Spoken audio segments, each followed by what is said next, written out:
For the guys watching this, how do you feel about women making the first move? Literally do it. You have nothing to lose. Men are dense as hell, and some are so tired of rejection, they won't approach you. A simple introduction will do wonders. What happened to men pursuing girls? When was the pivotal moment that a man chose to not go after a girl anymore or put in any effort? It seems like guys can just put the bare minimum and not even really put in effort anymore. They don't really care to. Or they're like, why don't girls just go and make the first move and make the effort? When did it become a thing? Now it's like role reversal where they expect girls to be making the first moves, yearning for a guy and chasing him. That is, I feel like, the downfall of why it's so hard to meet someone, because men don't put in effort. There's plenty of pivotal moments. How about when a woman called a man weak for opening her car door? Or the time that men pursued women on dating apps and him saying, hey, how are you, wasn't good enough?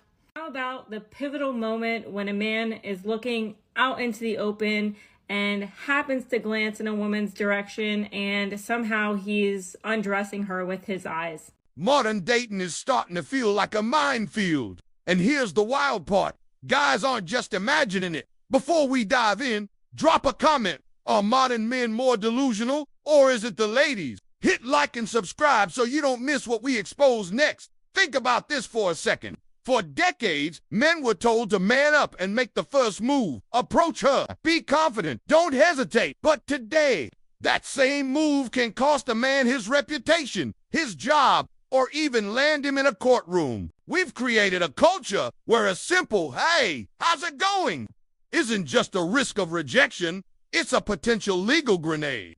One awkward conversation can be spun into harassment. A misunderstanding can be labeled as predatory. And social media only makes the fallout instant and permanent. Here's the bigger picture. When women say they want men to take initiative, but also broadcast stories of creepy approaches, men receive one clear message: stay away unless you're 100% sure she already likes you. And guess what? Most guys can't read minds. So now we have a generation of men pulling back, not because they hate women, but because the cost of a simple hello feels higher than the reward. This isn't confidence disappearing, it's self-preservation. The moment when women considered everything the bare minimum and nothing is ever good enough? Or what about the pivotal moment where men have to fix everything in a relationship to make it work and women have to simply exist? Or how about the time there was a study done that said 80% of women find men unattractive, so why would they try anymore? Or the pivotal moment where men can be accused of SA or grape at any given moment by accident just because a woman is pissed off because she was rejected? Or what about the pivotal moment that women have constantly told men that they're so undesirable that they would rather pick a bear over a human being, as if men don't have feelings? Or how about the pivotal moment that every single man that ever chased a woman was considered a simp and women simply didn't respect them or want to be with them because they're chasing and they're trying too hard? What about the pivotal moment when the nice guy gets left because he's not toxic enough? Or what about the pivotal moment where men can't even simply be respectful without it being considered creepy or too friendly? Here's the turning point nobody wants to admit. The moment women started chanting, I don't need no man, everything quietly shifted. It sounded empowering at first. Independence, self-love, freedom. But here's the hard truth. That same slogan created a ripple effect that's now impossible to ignore. When you spend years telling the world you don't need men, don't be shocked when men finally take you at your word. It's not just about relationships anymore. It's about the mindset that says, I can do it all, so I'll wait for perfection or nothing at all. And while some women genuinely thrive solo, many are quietly wondering why the dating pool feels colder, why commitment is harder to find, and why men seem absent. Men heard the message loud and clear. They adapted. They stopped chasing. They focused on work, hobbies, money, and self-improvement. And now we're here, a generation where women say they want partnership, but the culture they helped create told men to stay in their lane. This isn't karma, it's cause and effect. You can't celebrate independence while simultaneously demanding old-school courtship without some serious confusion in the middle. Time that women decided that not even Cheesecake Factory was good enough for a first date. That they didn't want to get to know men for who they are. They wanted to know how much money they made and their status. And I don't know about you, but that doesn't sound worth chasing. Okay, bye. Here's the contradiction that keeps modern dating stuck on repeat. 99.9% of the time, a woman makes zero first move. No hello, no eye contact. No simple, hey, how's your day? Nothing. She just waits, silently expecting the guy to take all the risks, read all the signals, and somehow know he's welcome. Then, when men hesitate or pull back, she's the first to complain. Men don't put in effort anymore. They don't even do the bare minimum. But pause for a second. How is a man supposed to show effort when every single step from saying hi to asking for a number is his responsibility? And he's judged harshly if she isn't interested. It's a one-sided game where men are expected to be bold, but women reserve the right to criticize how and when they do it. This isn't equality. It's entitlement dressed up as tradition. If modern women truly want men to step up, maybe it starts with something as simple as a smile, a signal, or even taking the first step themselves. Otherwise, don't be shocked when guys decide that risking rejection, or worse, just isn't worth the chase. It's about relationships. A guy starts off by putting 100% in the beginning of a relationship. And over time, that will slowly go down from like 100 to 95 to 90 to 80 to 85. And then you notice, and you only notice when it goes down to like 75 or 80%, and then you say something. And then when you say something, he puts back 5% effort and you're content. You're like, okay, he put in some effort, but it never goes back up to 100 or 90 or 95. It just goes from like that 75 to 80. And then it goes back down again to like 70. And then it goes down to 60. Long story short, it'll just go back down to 10% when it started at 100. I'm not saying all men do this. Correct me if I'm wrong, but as a woman, I feel like we invest more time and put in more effort as the relationship goes on because it becomes more and more serious. Moral of the story, if you're dating a guy and he starts off at 100% effort and you're noticing over time it's slowly going down, I just think that you deserve better. And here's the part that almost always sparks a fight in the comments.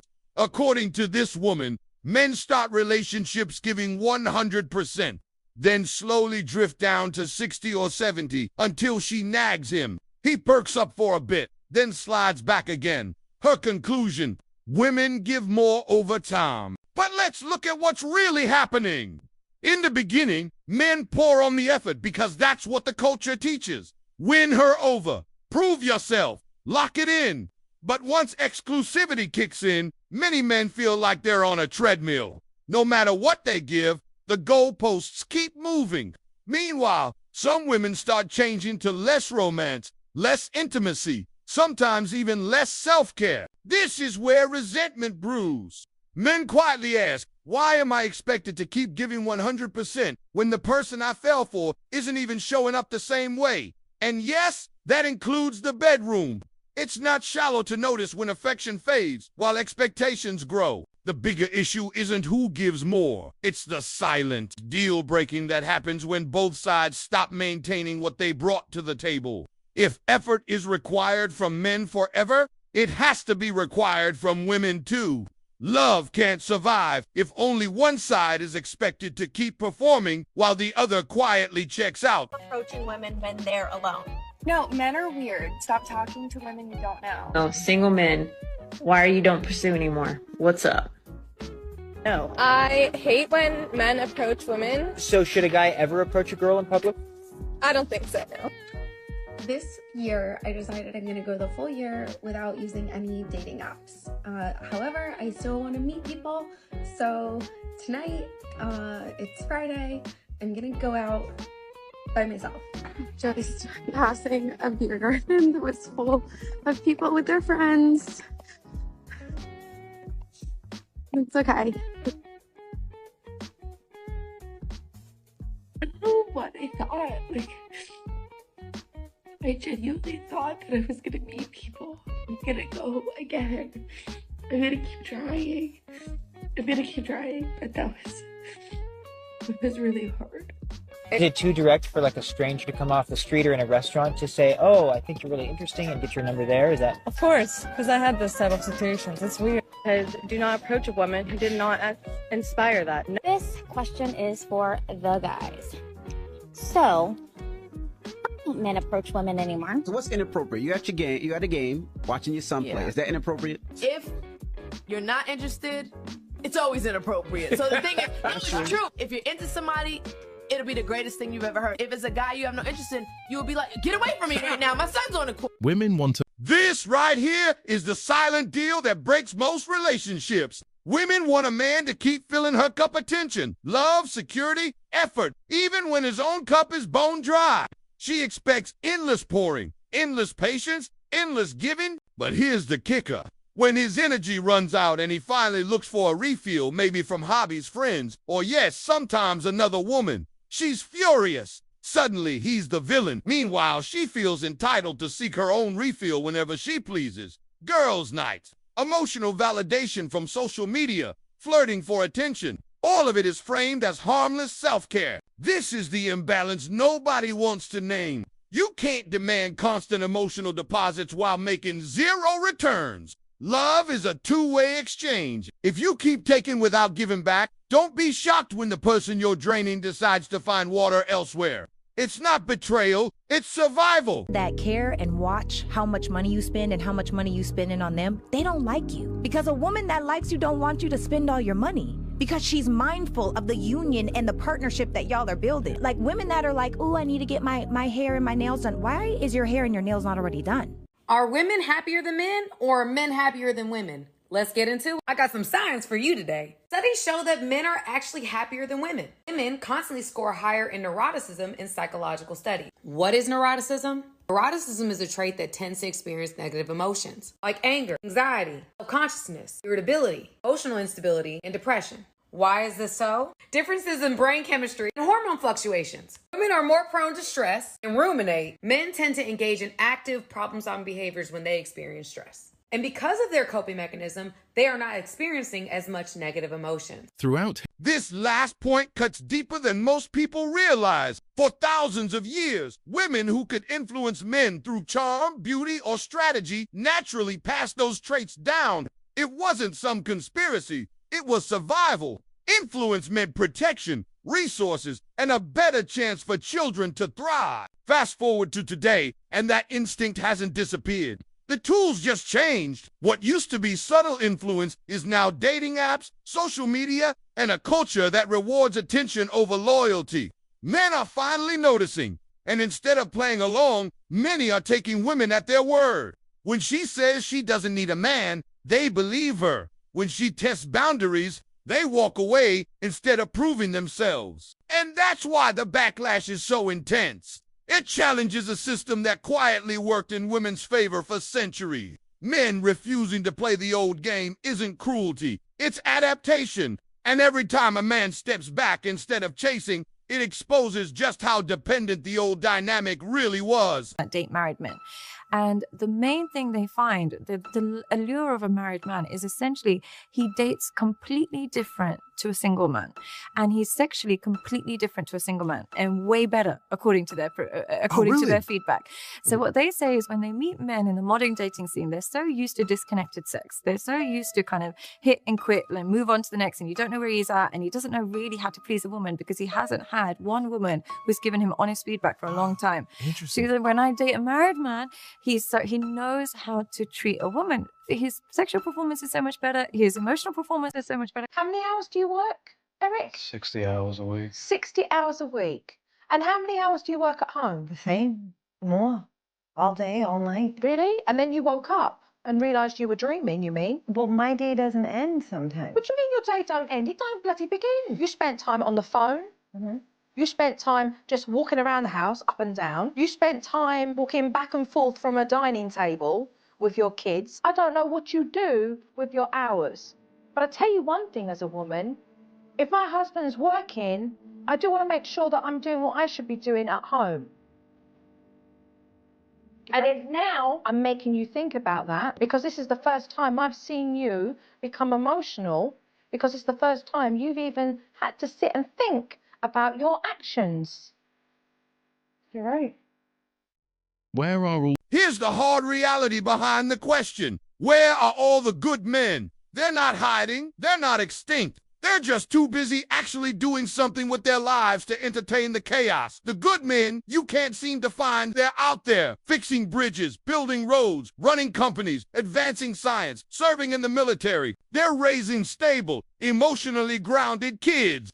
And when it comes to relationships, they're choosing women who bring peace instead of constant competition. See, high-quality men don't disappear. They filter. They don't waste energy on endless arguments or women who treat relationships like a power struggle. They invest in women who respect their effort, value partnership, and know how to compliment a man instead of trying to outdo him. So when someone says there are no good men left, what they're really saying is that the good men are no longer standing in places where chaos feels normal. They've built lives worth protecting, and they're not about to trade that for drama disguised as strong and independent. Lies about paternity of the child, and it's not found out before the age of 2. That man's on child support for life, even though that woman committed fraud. Dating in 2025, you gotta ask the question, are you single, or do you still share a dog with your ex, single? Are you talking to 10 other people, single? Are you technically still married, single? Are you single and not ready to mingle because you're still healing? Men are waking up to a simple truth.